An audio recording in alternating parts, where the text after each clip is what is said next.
Fragmentos de El vientre de la montaña. Junto al muro de ruido del panteón, a orillas del pueblo, Gustavo cree haberse alejado del escándalo de la feria, donde encontraron los pedazos de un cuerpo la semana pasada. Está seguro de que nunca más regresará a un lugar así, lleno de gritos de turistas, de vendedores que invaden las calles, del estruendo de bandas de viento que cada una a la vez toca por su lado. El médico forense mira cómo una parte del cielo se libera de las pesadas nubes que hicieron llover por la tarde. Observa las estrellas escondidas hasta hace unos minutos, mientras olvida la melodía empantanada en su cabeza. Respira con placer la brisa que por momentos siente en su rostro. Ha mejorado desde la golpiza. De todos modos, por ahora, no piensa regresar a la Ciudad de México. La luna llena se muestra con el reflejo de una enorme cantidad de grises que regalan nitidez al perfil de la montaña y dibuja de arriba a abajo las sombras de sus gigantescas barrancas. Gustavo se entusiasma y aprovecha la riqueza de tonalidades que acaba de descubrir. Saca la pequeña cámara analógica del bolsillo. Casi nunca usa las digitales.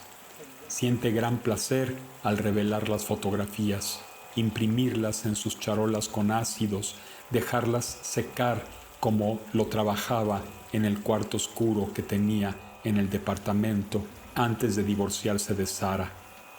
Suele pensar en ello. Ya veré cómo instalar uno nuevo. O tal vez, cuando regrese a México, consiga otra vez el equipo. Lo único que lo desespera es poner la película en la cámara. Es de dedos tan gruesos que le resulta difícil manipularla. Por fin lo logra. La prueba con algunos disparos.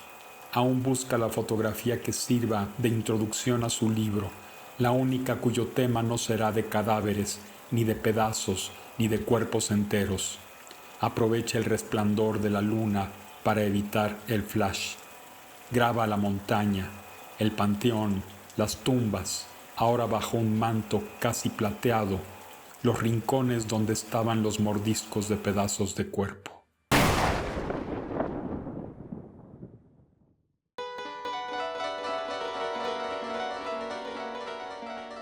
Hola a todos, bienvenidos a esta nueva emisión de Grandezas de Lilliput, al programa Charlas con la Cultura. En esta ocasión tenemos con nosotros a Enrique López Yáñez, quien ya había estado aquí para platicarnos sobre su novela Las sombras del Jordán en torno a la figura histórica de Giordano Bruno. Aquí puedes ver la miniatura de ese programa. Esta vez, Enrique nos hablará de su nueva novela, El vientre de la montaña. En la cuarta de forros de este libro leemos: en las profundidades de un pueblo rodeado por la sombra del cerro del Culiacán, Gustavo, un médico forense marcado por un pasado atormentado, regresa a sus raíces solo para enfrentar un misterio que amenaza con devorarlo. Entre fragmentos de cuerpos hallados en el panteón, tensiones políticas y obsesiones personales, Gustavo desentraña un oscuro tejido de secretos que conecta asesinatos brutales, intereses ocultos y su propia historia. Mientras el silencio del pueblo es rasgado por las fiestas y el eco de la violencia, el protagonista lucha con sus demonios internos y las incómodas verdades que emergen de la tierra. El vientre de la montaña es un thriller psicológico que combina misterio, política y un retrato íntimo de la complejidad humana en escenarios rurales. Hasta aquí la cuarta de forros. Quiero también insistir en que se trata de una narración fluida de principio a fin, que nos mantiene todo el tiempo en tensión narrativa. Su estructura es muy clara, los personajes están muy bien trazados. En particular, los personajes principales, así como el protagonista, mantienen sus tres dimensiones: la físico-fisiológica, la psicológica y la social, histórico-social. Hay prosopografía, es decir, una descripción muy clara de cada uno de ellos. Hay etopeya desde distintos puntos de vista. Hay también presentación dramática y psicológica. Los registros lingüísticos son adecuados. El habla de cada personaje se corresponde con su dimensión social.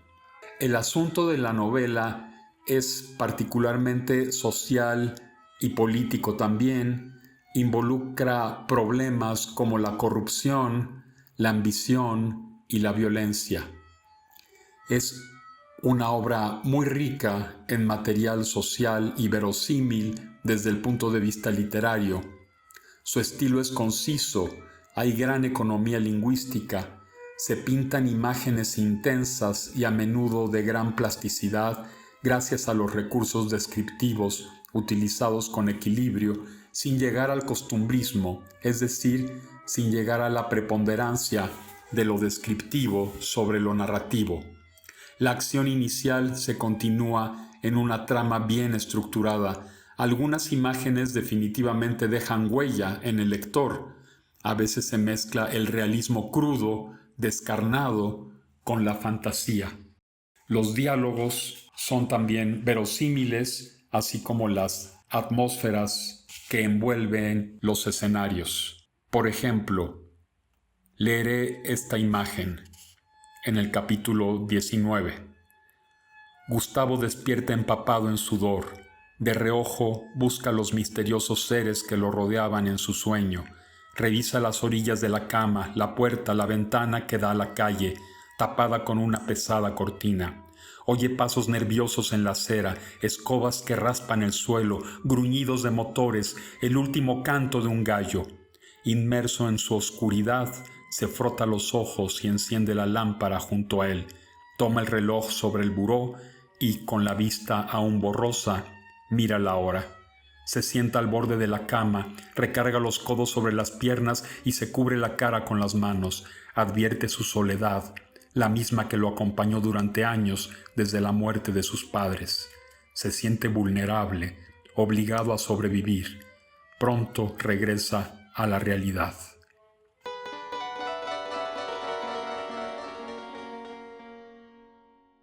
Enrique López Yáñez nació en 1961 en Salvatierra, Guanajuato, México. Es físico por parte de la Universidad Nacional Autónoma de México y se especializó en ciencias de la computación en la Fundación A. Rosenblatt. Después de varios años de esfuerzos para tomar el camino de la escritura artística, con esta obra obtuvo el grado de doctor en creación e investigación literarias, área novela, en el Centro de Cultura Casalam. También es autor de los libros Las sombras del Jordán, De enconos y locura, El mundo de los cometas y Resquicios, entre otros. Hola Enrique, muchas gracias por estar aquí en esta nueva emisión del canal. Me gustaría platicar un poco sobre tu novela, la nueva novela que se titula El vientre de la montaña.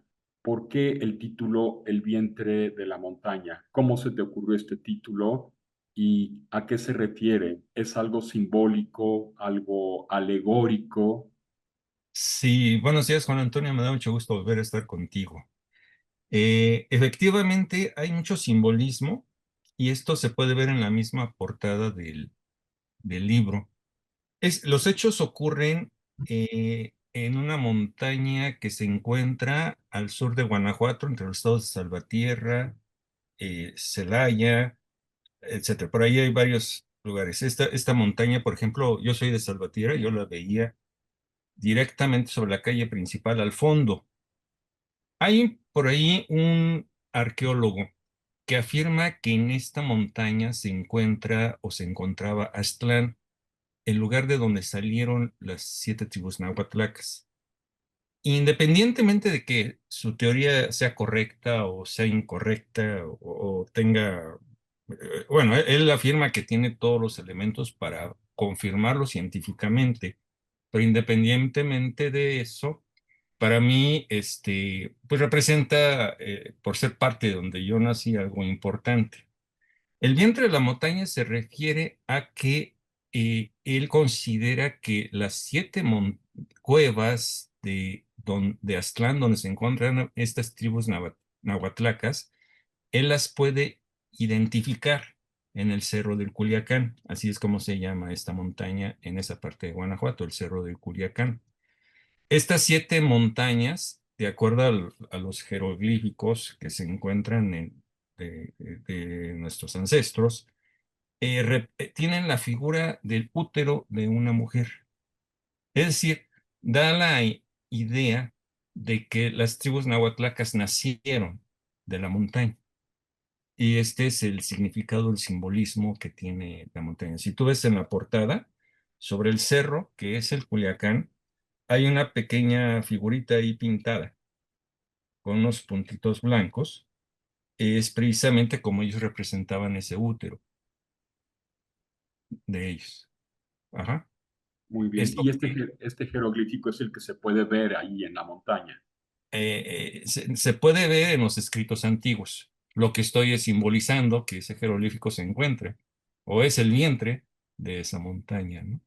Es Ujú. simbolismo en realidad. Es Pero propio. ya no está inscrito en la montaña, ya no se No, puede ver no, allí. no está inscrito en la montaña, pero la idea es que cada una de las curvas que se encuentran, de las volutas o bolitas que se encuentran de esta figura, es una cueva en la que estuvo cada una de estas tribus. Que son 7. 7, exactamente. ¿Y esto cómo se vincula a tu personaje, el médico forense? Bueno, ya es una historia larga el hecho de tener que representar una novela cuyos fines se pareciera algo de novela negra. No sé si sea un pretexto o sea un fondo importante el hecho de la montaña. Yo lo veo como un personaje más de la novela. El hecho de que esto ocurre, muchos eventos de los que pasan con nuestro médico forense, que es el protagonista, ocurren en esta montaña. Mu- Eventos se descubren en esta montaña, aparecen, se O en convierten las en personajes. cercanías o en las cercanías de la Y montaña dentro de la montaña, y dentro, dentro de ¿no? la En las montaña, cercanías y dentro. y Es dentro. decir, la obra se mueve en distintos escenarios, en Eh, varios ámbitos. También el- incluso hay muchas alusiones científicas, ¿verdad? Exactamente, Eh, tanto en la Ciudad de México como en ese punto de la República, ¿no? Tal vez sea un poco querer escribir algo sobre la región de la que yo nací y estuve un tiempo viviendo, ¿no? Ajá. Ahora, por ejemplo, el cerro, cuando supe de estas teorías, lo vi de manera diferente. El cerro de niño a mí me parecía como uno más, pero lo sí. veo de manera muy especial y a lo mejor ahí es donde quise meter el simbolismo de esto en la novela, ¿no? Sirvió como para un lugar donde ocurrieron los hechos, ¿no? Entonces es una obra que lo mismo se podría considerar como una especie de novela negra con pues la violencia típica de esta novela negra y al mismo tiempo cargada de una espiritualidad que nos conecta con el pasado prehispánico. Sí, para mí es algo importante esto. Estaba pensando y meditando estos últimos días sobre por qué recurro mucho a ideas indígenas, ¿no?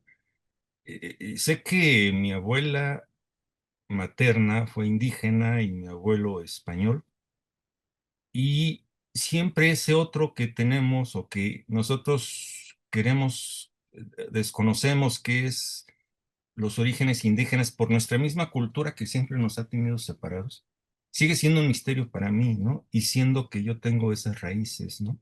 Entonces, analizándolo prácticamente todo mundo estamos en esta situación y todos tenemos ese otro desconocido que no nos asomamos a ver a esa otra parte que es la parte indígena que tenemos, ¿no?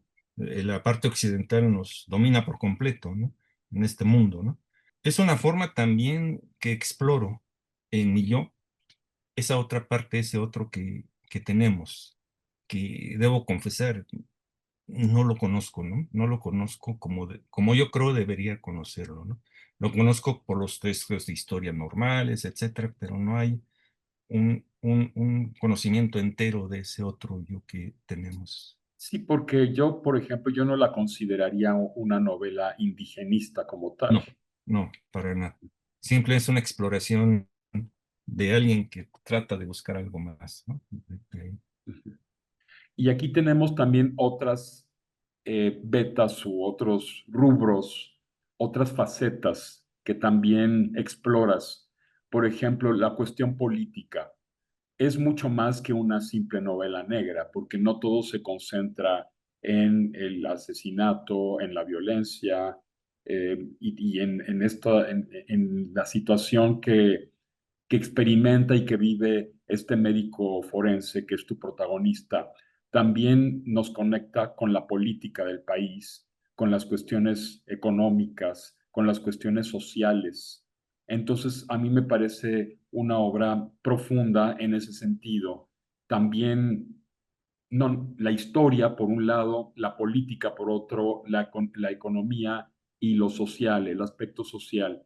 ¿Cómo has logrado conectar todo esto en una unidad cohesionada y coherente a partir de tu personaje, que es el médico forense, y los personajes que lo rodean?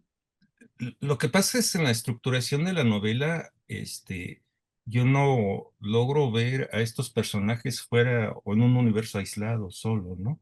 Viven en un contexto histórico siempre, entonces no lo puedo desligar. Generalmente, mi trabajo, pues podemos decirle de investigación, es en qué época está ocurriendo, qué es lo que está sucediendo socialmente, ¿no? Mucho más que lo estoy buscando un poquito antes de 2018, que viene un cambio completo político y que la cuestión política está en la boca de todos. Entonces, yo no me imagino gente que está ajeno a esos hechos sociales y políticos que están ocurriendo, ¿no? Sí, hubo no una investigación, sino una sincronización de hechos que estaban ocurriendo al momento para poder ubicar el momento histórico de esta novela, ¿no? Sí, hubo toda una estructuración por días, por meses, de cada uno de los personajes, cómo estaban actuando y qué los estaba afectando socialmente, ¿no? Entonces, sí había investigación, hubo una manifestación de esto, hubo una manifestación de aquello, hubo problemas por la cuestión, hay el nuevo candidato, está generando este tipo de comentarios por aquí, etcétera, etcétera. Y todo esto pues es parte de la misma sociedad. Sí, porque se nota que tú eres un gran conocedor de la política mexicana, que has estado metido ahí en estas instituciones o en estas secretarías y que sabes más o menos cómo se manejan las cosas políticamente desde el interior. Entonces, sí, a mí me parece que hay una gran investigación en el fondo de la obra, pero ahí va otra cuestión que me parece interesante. ¿De dónde surgen estos personajes? ¿Están basados en personas reales? Parcialmente, digamos que, por ejemplo, podría haber alguna persona, me inspira una cierta historia y sobre esa creo una ficción. Sí, podría hablar de que algunos personajes están representados en gentes reales, pero no es su historia. Es lo que me inspiran en cierto momento. En realidad, yo creo que el 90% de todo es ficción, en realidad, ¿no? Y el otro 10%, a lo mejor el contexto histórico, la cuestión teórica de la cuestión indígena, pero en realidad todo es ficción, ¿no? A nivel de histórico, a nivel de historia, todo es ficción. Sí, sí, Nosotros tuvimos una charla hace ya tiempo sobre tu novela Las sombras del Jordán, sí, que trata en torno básicamente a la muerte de, de Giordano Bruno. Yo le llamaría asesinato de Giordano Bruno por parte de la iglesia, ¿verdad? La Inquisición. Y también ahí tenemos una gran investigación de fondo sobre esta figura histórica. Sí. ¿Cómo conectarías estas obsesiones por la muerte en ambas obras? Es que es la muerte y es la espiritualidad también, algo que está mucho más allá, porque Giordano Bruno, en tu novela sobre Giordano Bruno, también abordas temas científicos, Sí. temas metafísicos, incluso temas filosóficos. Y aquí también hay una reflexión en ese sentido, ¿no? Que va pues todo ligado al mundo prehispánico de alguna manera, a la montaña, a este jeroglífico que tú dices, a las siete cuevas, no, como que hay una cierta obsesión por ambos temas, la investigación científica por un lado, la espiritualidad por otro, el contexto sociopolítico y una figura ya sea que muere o que está rodeada de muerte. Pero no olvido que estoy tratando una novela. Hace poco una amiga me comentaba que fue a un psicólogo porque le preocupaba que le interesaran precisamente este tipo de novelas de tipo negro, ¿no? Y le dijo el psicólogo, no, es perfectamente normal, pues es tu interés por la intriga, ¿no? Es decir, también el hecho de que es una novela es porque es para dis- disfrutar en cierto momento una cuestión de misterio, de intriga, de algo que ayuda a pasar el tiempo también. Pero hay Claro, investigación, en ambas sí, hay investigación. sí, no, no me gusta que sea tan de gratis ese momento, ¿no? Sino Ajá. tiene que estar muy bien fundamentado.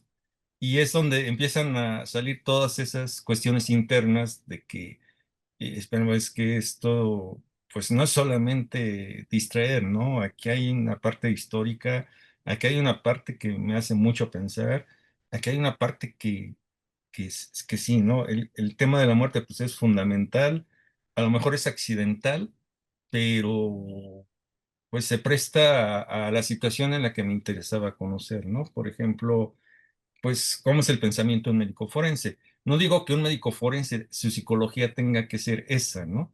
Pero así como podemos saber físicos que estamos retraídos y pensando en situaciones raras, podría haber un médico forense que cumple con las características del personaje de la novela, ¿no? Sí, es ficción. Al final de cuentas, todo es una ficción con la idea de distraer, pero no, no sea una distracción gratuita, ¿no? Es una que tenga fondo, como dices, que esté bien investigado, supervisado y que dé pautas a la introspección, a pensar acerca de ciertos temas, ¿no? Ujú. Sí, como decía muy bien Cervantes, una buena obra debe divertir y enseñar al mismo tiempo, ¿verdad? O sea, Exactamente. debe divertir, debe captar la atención de los lectores, Ajá. intrigarnos de alguna manera, pero al mismo tiempo mostrarnos una realidad profunda, una historia, un contexto social a través de la investigación. Y en tu caso, pues en ambas obras que conozco, que es Las sombras del Jordán y El vientre de la montaña, pues encuentro esos vasos comunicantes de la investigación científica, la espiritualidad o las cuestiones metafísico-filosóficas y la muerte Que, que rodea a un personaje o que la experimenta en carne propia, como el caso de Giordano Bruno. sí, que son direcciones diferentes. Giordano Bruno tiene un fondo filosófico histórico de sus propios trabajos, ¿no? Aquí estamos hablando de gente de la sociedad que son Gente común y corriente, común y corriente. Y pero en la que se nota también exactamente, esa exactamente. inquietud espiritual, esa mirada al pasado prehispánico, en el caso del vientre de la montaña. Porque aflora esa necesidad propia de saber de mi otro yo, ¿no? De esta otra parte que por nuestra influencia occidental perdemos generalmente, ¿no? Entonces, pues a lo mejor es mostrar, pues esto es lo que yo sé de mi otro yo. Es un poco eso, ¿no? Así. Y elementos autobiográficos, Enrique, obviamente en Giordano Bruno no los encontramos, pero aquí en El vientre de la montaña, Fíjate que a lo mejor como escritor, en un principio tendía mucho a colocar elementos autobiográficos, y desde algo de lo que yo lo veía en mi propia experiencia como un vicio, he tratado de evitarlo. Tal vez como elemento autobiográfico, ahí sea algunas pocas escenas o la visión del pueblo como tal, que me llegan como recuerdos todo y que trato de expresarlos porque es otra parte de todo la investigación, los recuerdos que llegan de un momento que lo veía de otra manera y que ahora se ve diferente, ¿no? Es muy raro llegar a mi ciudad original y ver que es muy diferente a como era cuando era niño y no sé si soy yo o es la ciudad o es la gente, ¿no? O Entonces, ambas cosas, o o las ambas tres. cosas y todo eso influye, todo eso genera, pues a lo mejor discernimientos filosóficos personales y eso es lo autobiográfico que aparece, ¿no? Eso es más que nada, ¿no? Sí. Pero en sí, hechos particulares.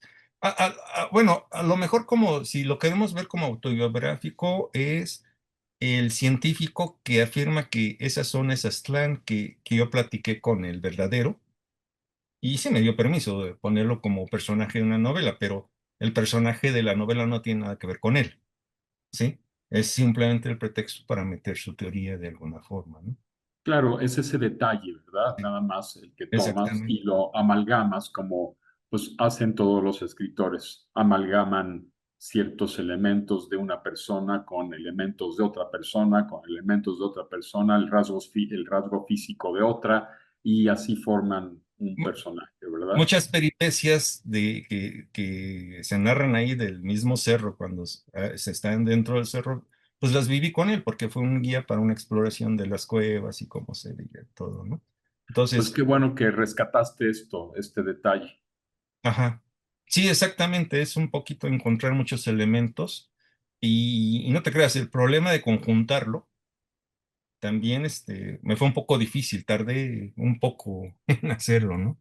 Sí, Como, porque si no lo hubieras hecho, la obra hubiera sido una simple novela negra, tal vez un poco superficial, sobre cadáveres, cuerpos médicos forenses y todo esto, pero le das una mayor profundidad ya con todos estos planteamientos hasta, filosóficos y hasta políticos.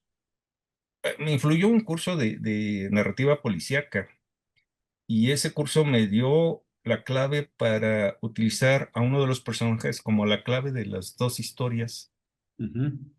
dadas entre el médico y el sicario o entre los dos personajes como ocurren separados para unificar la historia.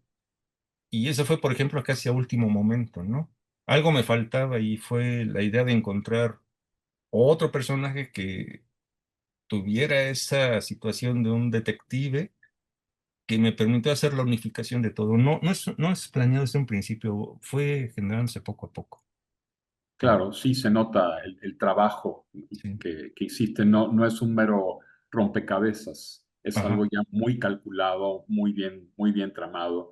Te felicito realmente Muchas gracias. que por esta obra, ¿no? Las dos tuyas que conozco, que son Ujú. Las sombras del Jordán y El vientre de la montaña, me parecen además de gran calidad literaria, muy bien escritas, con personajes verosímiles, situaciones intrigantes y verosímiles también, los escenarios, las atmósferas, el color, los efectos sensoriales que de repente podemos captar los lectores y que nos dejan huella, etcétera. Bueno, hay una gran cantidad de elementos que las convierten en obras de arte literarias.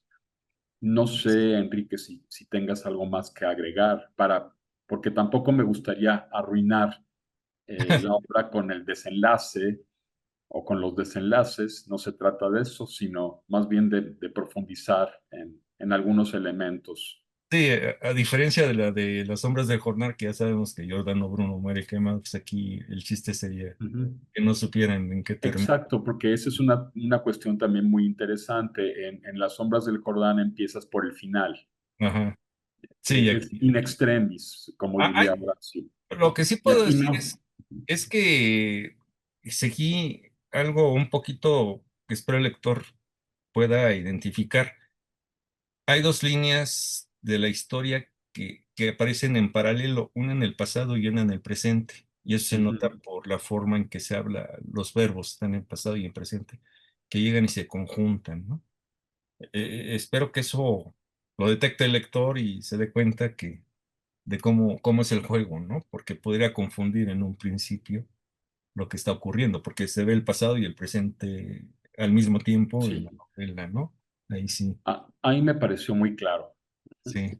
También Entonces, el uso de retrospecciones y todo eso. porque sí me ha dado, oye, ¿por qué estás en pasado? Te pasas al presente y lo ven como el error inicial, no, pero síguele, ¿no? O sea, no es exactamente. Son paralelas, son historias paralelas. Exactamente, ¿no? Sí, exactamente.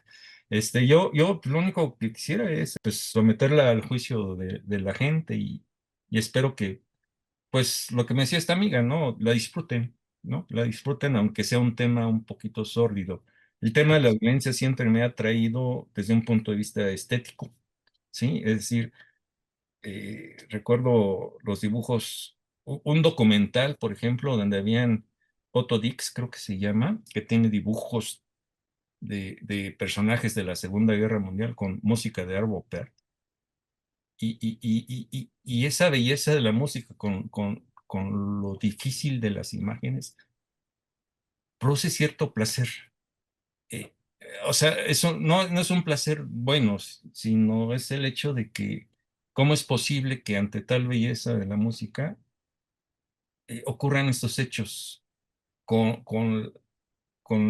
lo interesante de esos dibujos que expresan tanto, ¿no? Naranja Mecánica, ¿no? Por ejemplo, cosas de este tipo, ¿no? Así que, Bueno, y los mismos desastres de la guerra de Goya o exactamente, ciertas pinturas en las que se explora mucho el aspecto grotesco, Guernica, violento, heterológico del ser humano, es un aspecto que no podemos negar, no, sí, no podemos evitar tampoco, porque nos rodea de alguna manera. Y sí, de ahí también la actualidad de esta obra. esa es la idea. Esperemos que sea de gusto de todos, de todos. Muy bien, Enrique, pues si no tienes algo más que agregar, nos No, despedimos de aquí. pues muchísimas gracias, Juan Antonio, por este otro momento de poder platicar contigo. Gracias. Gracias.